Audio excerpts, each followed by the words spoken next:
Қайырлы күн баршаңызға, каналыма қош келдіңіз. Бүгін мен сіздерге дәл осындай өте дәмді, бар болғаны 20 минутта дайын болатын, үйдегі қарапайым заттармен жасалатын өте дәмді печеньенің рецебімен бөлісемін. Жұмсақ әрі дәмді болып шығады. Міндетті түрде дәл осы рецеппен жасап көріңіз. Ең алдымен қажетті заттарды дайындап аламыз. 2 жұмыртқаны жарып, 1 жұмыртқаны толықтай салып, 2 жұмыртқаның сары уызын бөлек бетіне жаққанға алып қаламыз. Ыдысқа жұмыртқаны салып, оның үстіне қант салып, қант ерігенше венчикпен араластырамыз. Қант толығымен еріген кезде бөлме температурасында тұрған жылы майды осының үстіне саламыз. Май салғаннан кейін араластырып, 30 граммдай сұйық май қосамыз.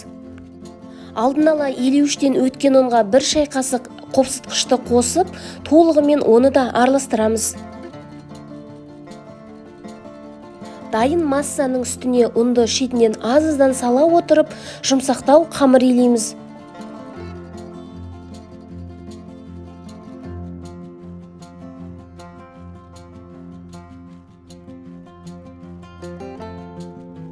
Дәл осындай өте жұмсақ әрі нәзік қамыр болып шығады.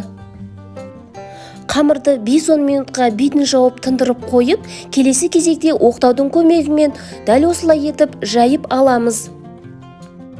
Қамырдың қалыңдығы жарты сантиметрдей болды. Алдын ала дайындап қойған сары уызға 1 ас қасықтай сүт қосып, осы қамырдың бетіне толықтай жағып шығамыз. Печеньенің бетіне сепкенге арақ иісті ұсақтап, оқтаумен үгітіп алдым. Қамырдың үстіне толықтай арақ иісті жайып, салып шығамыз. Өз қалауыңыз бойынша бетіне ештеңе салмасаңыз да болады.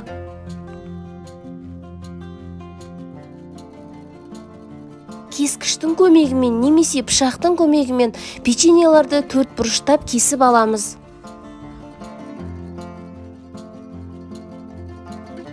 Алдын ала қызып тұрған пеште 180 градуста 20 минуттай пісіріп аламыз. Печеньеларды өте қызартпай, дәл осындай сарғыштау күйінде алсақ, өте жұмсақ болып шығады. Достар, менің каналымда дәл осындай қарапайым заттармен жасалатын көптеген рецептер бар. Алдағы уақытта шығатын рецептерді өткізіп алмас үшін каналыма тіркеліп, қоңырауша белгісін басып қоюды ұмытпаңыз.